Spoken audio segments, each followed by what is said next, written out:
an original story created exclusively for Golden Romance Empire. Vera Calloway's hands trembled as she signed the marriage certificate, her signature a stark contrast to the bold, confident scrawl of Adrian Reid beside it. At 53, he stood tall in his tailored suit, not once looking at his 18-year-old bride as cameras flashed around them. The gold band felt impossibly heavy on her finger as they rode in silence to his glass mansion overlooking the city, a beautiful cage where she would now live. Her parents' relieved faces haunted her thoughts. They were safe now, their debts erased by this bargain. As night fell, and she sat alone in a bedroom larger than her family's entire apartment, Vera stared at the closed door, waiting for the inevitable moment when her new husband would claim what the law now entitled him to. The knock, when it finally came, was soft, almost hesitant, and nothing like what she had prepared herself to face. 3 months earlier, Vera had been planning for college, not a wedding. Her acceptance letter to Columbia University's journalism program had arrived the same day her father lost his job.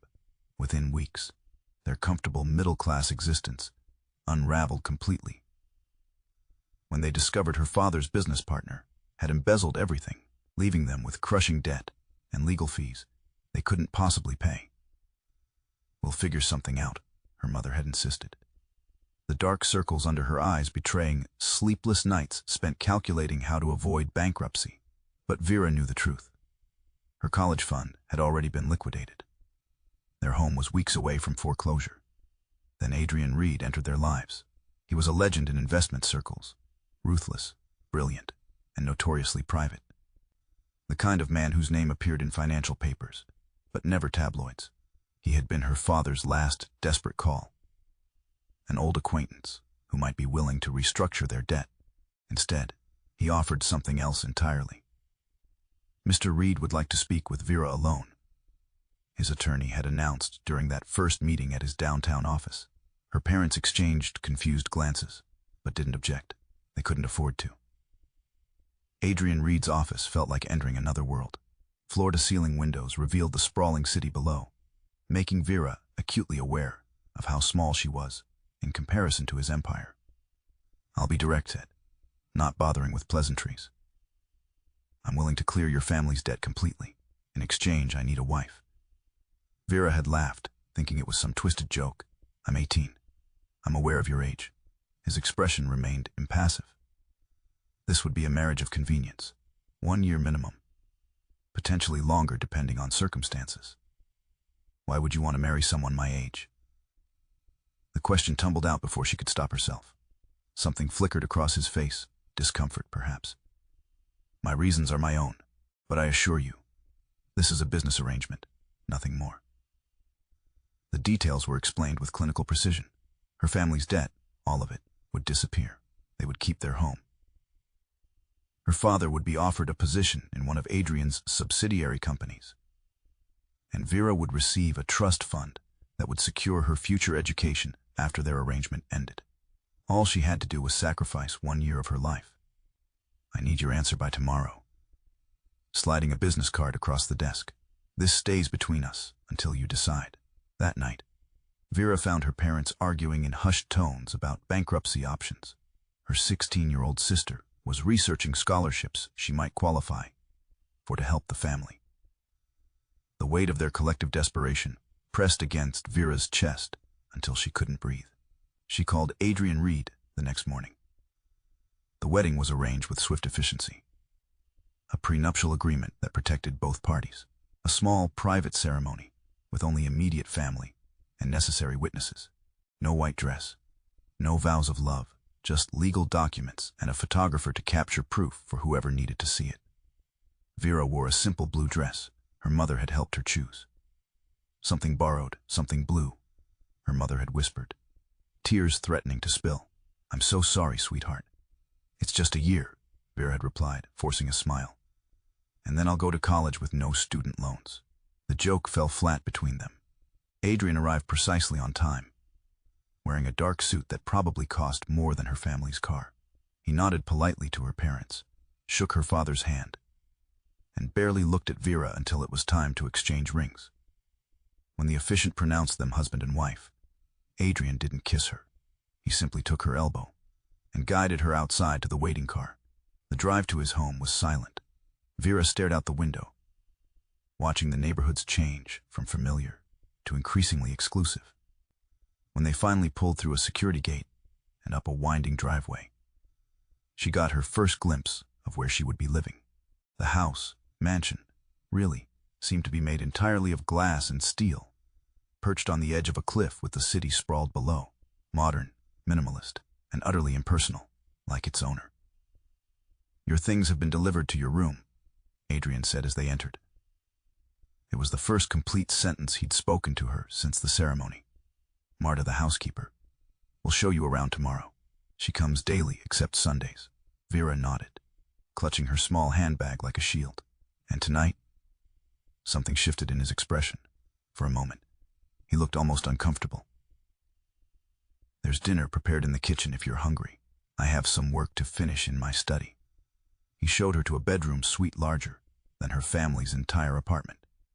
"This will be your space," he said, standing at the threshold as if reluctant to enter. "The bathroom is through there. My room is at the end of the hall." The implication hung in the air between them. Her wedding night. Their wedding night. The thought made her stomach clench with dread. "I'll let you get settled," he said, turning to leave. "Wait," Vera called out, surprising herself. "What happens now? What am I supposed to do?" Adrian paused, his back still to her. When he finally turned, his expression was unreadable. "Get some rest. Tomorrow will be an adjustment for both of us." Then he was gone, leaving Vera alone in a stranger's house, wearing a wedding ring that felt like a shackle. She sat on the edge of the enormous bed, staring at the closed door, waiting for what would inevitably come next. The minutes stretched into hours as darkness fell completely, and then finally, a soft knock. Vera's heart hammered against her ribs. She smoothed her nightgown, the only thing she'd found in the dresser that seemed appropriate, and opened the door with trembling hands. Adrian stood in the hallway, still fully dressed in his suit pants and a slightly loosened dress shirt. No robe, no expectant smile, none of the predatory eagerness she'd feared. Instead, he looked uncomfortable. "May I come in?" he asked formally. Vera stepped aside, crossing her arms over her chest. The nightgown suddenly felt too thin, too revealing, though it was actually quite modest. Adrian remained near the door, maintaining a careful distance. "I believe we need to clarify the terms of our arrangement." "I thought the terms were clear," Vera said, her voice smaller than she intended. "I'm your wife now." "On paper, yes." He ran a hand through his hair, the first genuinely human gesture she'd seen from him. "But there are aspects we didn't discuss explicitly, and I want to ensure there are no misunderstandings." From his pocket, he withdrew a folded document and placed it on the dresser. "This is an addendum to our agreement. I'd like you to read it carefully." Vera approached cautiously and unfolded the paper. As she read, her eyes widened. The document stipulated separate bedrooms, guaranteed privacy, and explicitly stated that there would be no physical relationship unless mutually desired by both parties. "I don't understand," she said, looking up at him. "Why marry me if you don't? If you don't expect?" Adrian's jaw tightened. "My reasons for needing a wife are complicated. The board of my company has been pressuring me to demonstrate stability in my personal life. There's an inheritance clause in my late father's will that requires me to be married by my 55th birthday to maintain controlling interest in the family holdings. And frankly, the speculation about my private life has become a distraction from business. So you needed any wife, a trophy." The words tasted bitter. "I needed someone discreet, intelligent, and without connections to my business competitors." His expression softened marginally. "Your father spoke highly of you when we were negotiating his debt. When I realized his daughter was of legal age, it seemed convenient." Vera flinched at the word. "And you chose someone young enough to be your daughter because you have your own motivations for maintaining this arrangement, your family's security." He gestured to the document. "I'm not a monster, Vera. I have no interest in forcing intimacy with someone who's only here out of financial necessity." Relief flooded through her, so powerful she had to sit on the edge of the bed. "So what happens now? What do we do?" We maintain appearances in public. You'll accompany me to necessary business functions and social events. We'll be seen occasionally at restaurants or the theater. Otherwise, your time is your own." He paused. "There's a separate bank account set up for your personal expenses. The housekeeper can assist with anything you need." It sounded like a business transaction, because that's exactly what it was. Yet somehow, the clinical nature of it all made Vera feel safer than she had since signing the marriage certificate. "There's one more thing," Adrian added. "Our first public appearance will be tomorrow night, a charity gala for the hospital board. Several key business associates will be there, including members of my company's board of directors." "Tomorrow?" Panic fluttered in Vera's chest. "I don't have anything to wear to something like that. There's a stylist coming in the morning. She'll bring options." He moved toward the door. "Try to get some rest. The next few weeks will be an adjustment." As he reached for the doorknob, Vera found herself asking, "Why did you really choose me?" There must have been other options. Adrian paused, his back to her. For a moment, she thought he wouldn't answer. "You have kind eyes," he finally said, so quietly she almost missed it. "In all the photos your father showed me, even when you were smiling for the camera, your eyes were honest. I thought perhaps that meant you wouldn't hate this arrangement quite as much as someone else might." Before she could respond, he was gone, the door closing softly behind him. Vera sat motionless, staring at the addendum to their marriage contract. The relief of knowing she wouldn't be expected to share his bed warred with a new, unexpected curiosity about the man she had married. A man who had orchestrated this entire arrangement, yet seemed determined to protect her dignity within it. Outside her window, the city lights twinkled below. A beautiful view she could appreciate now that the immediate fear had subsided. She was still a teenager married to a millionaire old enough to be her father.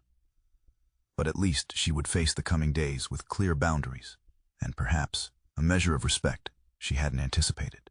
The stylist arrived promptly at 9 the following morning, bringing with her a parade of garment bags, shoe boxes, and jewelry cases. Vera, who had grown up shopping at department stores during sales, watched in amazement as outfit after outfit was presented for her approval. Mr. Reid was very specific about the color palette, the stylist explained, laying out evening gowns in deep blues and emerald greens. He mentioned these would complement your complexion. The idea that Adrian had considered something as personal as what colors might suit her was unexpected. Even more surprising was discovering that every piece fit perfectly, despite her never having been measured. "Your husband provided your sizes," the stylist said when Vera questioned this. "He's quite thorough." By evening, Vera hardly recognized herself in the mirror. The emerald gown she'd selected fell in elegant lines to the floor, making her look years older than 18. Her dark hair had been styled in soft waves, and the makeup artist had enhanced her features with a subtlety that still allowed her natural youth to show through. When she descended the staircase, Adrian was waiting in the foyer. Something flickered across his face, surprise perhaps, before his expression returned to its usual composed state. "You look appropriate," he said, though his eyes lingered a moment longer than necessary. "The car is waiting." The charity gala was held at the city's most exclusive hotel. As they pulled up to the entrance, Vera's nervousness must have been visible, because Adrian leaned closer and spoke quietly. "Stay beside me. Smile when introduced. If anyone asks personal questions, defer to me or change the subject." His hand brushed hers briefly. "You'll be fine." The touch, though fleeting, was the first physical contact they'd shared since the mechanical handshake at their wedding. It shouldn't have been reassuring, but somehow it was. The ballroom was a sea of wealth and privilege, women dripping in diamonds, men in custom tuxedos, champagne flowing freely. Vera felt like an imposter, waiting to be exposed. Instead, she was introduced as Mrs. Reid again and again, each time feeling the weight of curious stares. Quite the age difference, she overheard one woman whisper to another. "Must be the 4th Mrs. Reid. 5th. First, actually." Adrian's voice cut through the gossip. His hand came to rest lightly on the small of Vera's back, and hopefully the last. The women had the grace to look embarrassed. Adrian guided Vera away, his touch remaining steady. "You didn't have to defend me," she murmured. "I was defending us both," he replied. "People will talk regardless. Better to address it directly." As the weeks passed, Vera settled into a strange rhythm. During the day, she had the house to herself, exploring its many rooms or reading in the sunlit conservatory. Sometimes she ventured into the city, the driver always available at her request. She enrolled in online courses, determined not to lose an entire year of education. Adrian was rarely home before evening. When he was, they occasionally shared dinner, their conversations gradually evolving from awkward silence to cautious exchanges about their days. He never asked personal questions, and she returned the courtesy. In public, they performed their roles flawlessly. She learned to anticipate his movements, to laugh at the right moments during his business associates' stories, to touch his arm in a way that suggested intimacy without crossing boundaries. He, in turn, became adept at introducing topics she could speak about confidently, creating opportunities for her to shine in conversations. It was during their 3rd month of marriage, at a dinner with his executive team, that Vera first heard the warnings. "He seems different with you," a woman named Eleanor said, cornering Vera in the ladies' room. Eleanor was the company's legal counsel, silver-haired and sharp-eyed, almost human. "I'm not sure what you mean," Vera replied carefully. "Just be cautious, dear. Adrian has buried himself in work since Catherine died. You're the first woman he's shown any interest in for years." "Catherine." The name slipped out before Vera could stop herself. Eleanor's eyebrows rose. "He hasn't told you. His fiancée died in a car accident about 7 years ago. He was driving." She patted Vera's arm. "Just tread carefully. There are depths to Adrian Reid that few people understand." That night, unable to sleep, Vera wandered downstairs for tea. She was surprised to find Adrian in the kitchen, staring out the window at the city lights, a glass of whiskey in hand. "Couldn't sleep?" he asked without turning. "No," she hesitated, then added, "I met Catherine tonight." The glass froze halfway to his lips when he finally looked at her. His eyes were guarded. "Eleanor talks too much." "Was she your fiancée?" Adrian set the glass down carefully. "Yes, I'm sorry." And she was genuinely. The grief etched into the lines of his face was unmistakable. "It was a long time ago." "Not to you," Vera said softly. He studied her for a long moment. "No," he finally admitted. "Not to me." Something shifted between them that night. Not dramatically, but perceptibly. A door had been cracked open, allowing a glimpse of the man behind the businessman. As Vera returned to her room, she realized she was no longer simply living with a stranger. She was living with a man who carried his ghosts with him, visible only in the quiet hours when he thought no one was watching. 5 months into their arrangement, Vera noticed Adrian watching her. Not the perfunctory glances of their early days, but something more attentive. She would look up from a book to find his eyes on her, quickly diverted when discovered. At dinner, his gaze would linger on her hands, her throat, her lips, never inappropriate, yet undeniably present. For her part, Vera found herself increasingly curious about the man she had married. She began noticing details. How he rubbed his left temple when stressed, the way his voice softened when speaking to his elderly secretary, his preference for Earl Grey tea on Sunday mornings, but black coffee every other day. One evening, returning earlier than expected from a night out with a college friend who'd visited the city, Vera discovered Adrian in his study, surrounded by scattered papers, and looking more disheveled than she'd ever seen him. "Is everything all right?" she asked from the doorway. He looked up, startled. "You're home early." "Sarah had an early flight tomorrow." Vera hesitated, then stepped into the room. "Can I help?" Adrian's laugh held no humor. "Unless you understand hostile takeover strategies, I doubt it." To his evident surprise, Vera pulled up a chair. "Try me. I've been taking business courses online." After a moment's hesitation, he began explaining. A competitor was attempting to acquire controlling interest in one of Adrian's companies, a pharmaceutical research firm, developing a promising cancer treatment. If Westmore succeeds, they'll strip the research division and focus solely on the profitable medications already on the market. His frustration was palpable. Years of potential breakthroughs, abandoned for quarterly profits. Vera studied the financial reports spread across the desk.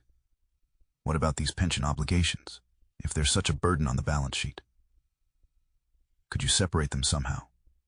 Make the company less attractive? Adrian stared at her, then slowly smiled. The first genuine smile she'd seen from him. That's actually quite brilliant. They worked side by side until nearly dawn. Vera asking questions and offering perspectives that, while sometimes naive, occasionally provided unexpected angles. When they finally emerged with a potential strategy, Adrian placed his hand over hers on the desk. "Thank you," he said simply. The touch sent an unexpected warmth through Vera's fingers, up her arm, settling somewhere in her chest. Neither of them moved to break the contact. The boardroom crisis brought them together in ways their marriage contract hadn't anticipated. Adrian began sharing more about his business concerns over dinner. Vera found herself looking forward to these conversations, to the moments when his formidable intellect engaged fully with her questions. During a charity auction the following week, Adrian surprised her by bidding on a first edition copy of her favorite novel, something she'd mentioned only once in passing. When he presented it to her later that evening, their fingers brushed during the exchange, and neither pulled away immediately. "Why did you do that?" she asked softly. "Because it would make you happy," he answered, as if it were the most natural thing in the world. The moment hung between them, fragile and charged. Adrian was the first to step back, clearing his throat. "It's getting late." That night, Vera lay awake wondering when exactly the lines of their arrangement had begun to blur. The answer came brutally the next morning. A financial blog published excerpts from their marriage contract, including the addendum guaranteeing separate bedrooms and stipulating the arrangement's business nature. The headline was devastating. "Reid's child bride. Business transaction exposed." By afternoon, the story had spread to mainstream outlets. Vera's phone exploded with messages from friends and family. Adrian's office was fielding calls from concerned investors and board members questioning his judgment. How did they get this? Vera demanded when Adrian returned home early, his expression grim. Someone at the law firm, most likely. He looked exhausted. "The board is calling an emergency meeting tomorrow. They're concerned about the company's image. Because you married someone young, but didn't sleep with her." The absurdity of it made Vera laugh bitterly. Shouldn't they be relieved? You're not a predator. They're concerned about judgment, about stability. Adrian poured himself a drink with unsteady hands. The one thing this arrangement was supposed to provide. Vera watched him, suddenly seeing the vulnerability beneath his controlled exterior. What will happen? Best case, a public relations nightmare that eventually blows over. Worst case, he drained his glass. A vote of no confidence, removal as CEO. The implications struck Vera all at once. Everything you've built. At risk because I couldn't maintain a simple facade. His laugh was hollow. The irony is, lately it hasn't felt like a facade at all. The confession hung in the air between them. Adrian set down his glass and moved toward the door. "I've scheduled a meeting with my attorney tomorrow," he said without looking at her, "to discuss how to protect you from the fallout." "Adrian, you didn't sign up for this level of scrutiny," he interrupted. This was supposed to be a quiet arrangement, not a public scandal. Before she could respond, he was gone, leaving Vera alone with the realization that somewhere along the way, their carefully constructed boundaries had begun to crumble. And now they were both standing in the rubble, exposed and vulnerable in ways neither had anticipated. The attorney's office felt colder than Vera remembered from her first visit nearly 6 months earlier. The same floor-to-ceiling windows, the same sprawling city view. But now everything felt different. She was different. Adrian sat beside her, maintaining a careful distance. He hadn't come home the previous night, and the shadows under his eyes suggested he hadn't slept. "I've prepared several options," the attorney began, sliding documents across the polished table. "The most straightforward is an annulment citing fraud or misrepresentation. Given the circumstances and the leaked contract, the courts would likely grant it quickly." "Fraud?" Vera questioned. "A legal formality," the attorney explained. "It provides the cleanest break for both parties. Adrian spoke without looking at her. The settlement is generous. More than we originally agreed upon. Your family's debts remain cleared, regardless of what you decide. Vera stared at the papers, the legal language swimming before her eyes. And if I don't want an annulment? Both men looked at her with surprise. The publicity will only get worse, Adrian said quietly. You've already received messages from tabloids offering payment for your story. Your social media accounts have been flooded with unpleasant comments. I'm aware. Her voice was steadier than she felt. But running away won't fix anything. This isn't running away, Adrian insisted. It's protecting you from a mess I created. We created, she corrected. I signed the same contract you did. The attorney cleared his throat. Perhaps I should give you both a moment. After he left, silence stretched between them. Vera finally broke it. Why are you so determined to end this? Adrian's jaw tightened. Because you deserve better than being dragged through a public scandal. Because every day this continues, your reputation suffers more. And what about your company? Your position, I'll manage. Like you managed after Catherine died. The words slipped out before she could stop them. Adrian flinched visibly. That's different. Is it?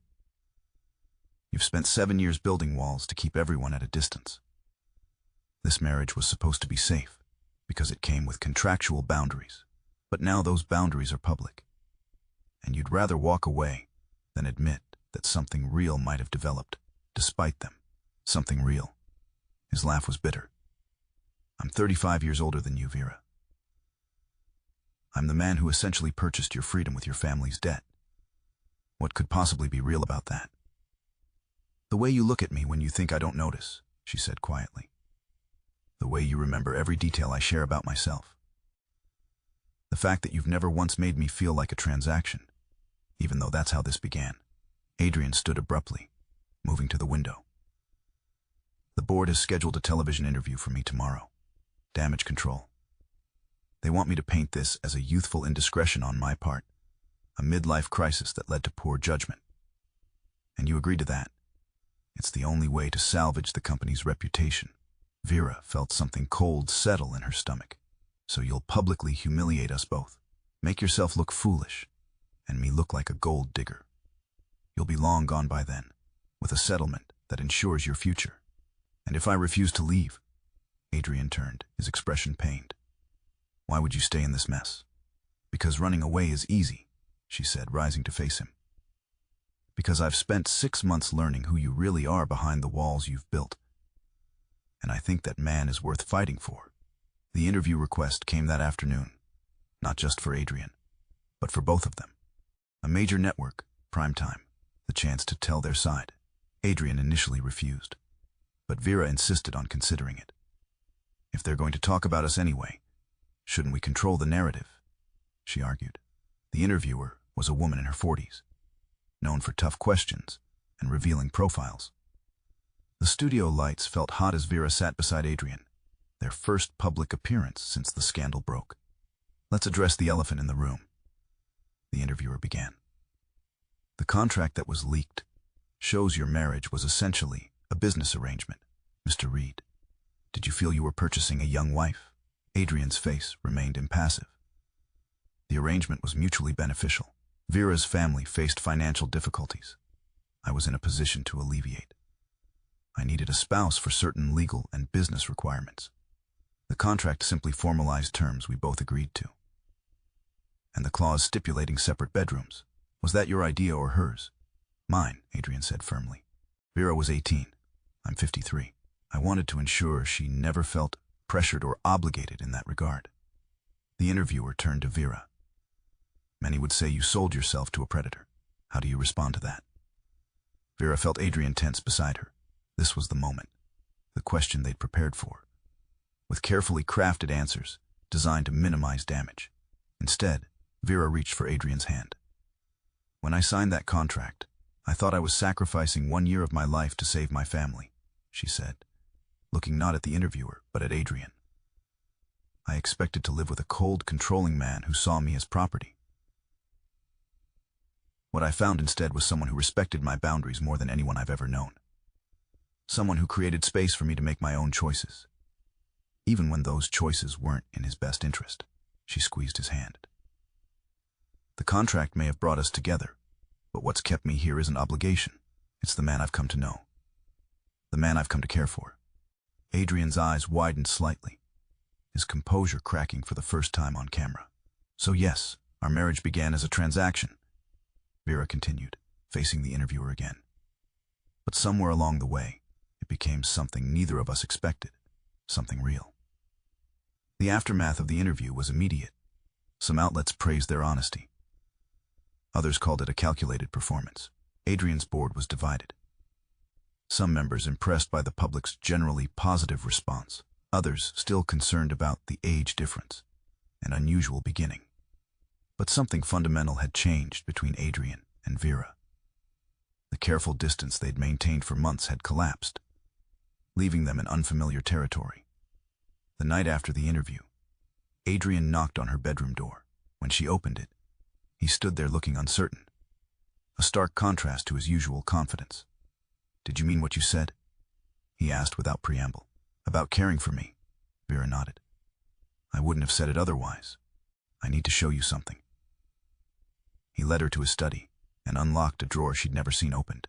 From it, he withdrew their original contract and the addendum that had caused so much controversy.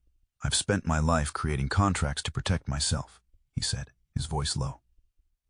"After Catherine died, I convinced myself that keeping people at a distance was the only way to prevent more pain." He placed the documents on the desk between them, but all it did was ensure I felt nothing at all, until you. With deliberate movements, he tore the contract in half, then quarters, then smaller still, until the pieces scattered across the desk like confetti. "I don't want a contractual wife," he said, meeting her eyes. "I don't want separate lives under the same roof. I want a partner, if you'll have me. Not because you're obligated, but because you choose to." Vera stared at the torn papers, the physical representation of the walls between them, now destroyed. "What happens now?" "Whatever we decide, together." He reached across the desk, his hand stopping just short of hers. "I'm not asking for everything at once, just the chance to build something real, at whatever pace feels right to you." Vera closed the distance, lacing her fingers with his. "I'd like that." The transition wasn't immediate or simple. They moved carefully, learning to navigate a relationship built on choice rather than obligation. Some nights they simply talked for hours, filling in the gaps of their lives before each other. Other evenings they sat in comfortable silence, reading in the same room instead of retreating to separate spaces. Their first kiss came 3 weeks later, after a dinner they cooked together, something neither had done before. It was Vera who initiated it, rising on tiptoes to press her lips gently against his. Adrian responded with such careful tenderness that tears pricked at her eyes. "Too much?" he asked, pulling back with concern. "No," she whispered. "Just right." The board meeting that determined Adrian's fate came a month after the interview. Vera waited at home, pacing nervously until she heard the front door open. Adrian's expression was unreadable as he set down his briefcase. "Well," she prompted. "I remain CEO," he said, "by a narrow margin, but with conditions." "What conditions?" "Increased oversight, some restructuring." A smile finally broke through, and a strong suggestion that I take my wife on a proper honeymoon, since we never had one. 3 years passed. Vera completed her degree, not in journalism as originally planned, but in business with a focus on pharmaceutical development. She began working with one of Adrian's charitable foundations, eventually taking a leadership role that had nothing to do with being his wife, and everything to do with her own capabilities. Adrian stepped back from day-to-day operations at his company, focusing instead on the research division that had meant so much to him. The cancer treatment they'd fought to protect moved into successful clinical trials. On their 3rd anniversary, they renewed their vows, this time in a small ceremony on the beach, surrounded by friends and family who had come to accept their unconventional beginning. "When I first married you," Adrian said, holding both her hands in his, "I thought I was simply securing my company's future. I had no idea I was finding my own." Vera smiled up at him, no longer the frightened 18-year-old who had signed away a year of her life, but a confident woman who had chosen her path. And I thought I was sacrificing my freedom, only to discover what it really meant to be free. Later that evening, as they danced under the stars, Vera rested her head against Adrian's chest, listening to his heartbeat. "Do you ever regret it?" she asked. "The contract, the scandal, all of it." Adrian's arms tightened around her. "How could I regret the path that led us here? Even if it wasn't the one either of us would have chosen." As the music played and the ocean waves crashed gently nearby, Vera reflected on the strange journey that had brought them together. A desperate bargain, a cold contract. A first night that had changed everything by offering respect instead of demands. What had begun as a transaction between a powerful 53-year-old man and a vulnerable 18-year-old girl had transformed into something neither could have anticipated. A partnership of equals, built not on obligation or necessity, but on the daily choice to see each other clearly and love what they found there. In the end, the arrangement that was meant to last just 1 year had become a lifetime commitment, not because of the paper they had signed, but because of the promises they continued to make to each other, freely given and joyfully kept.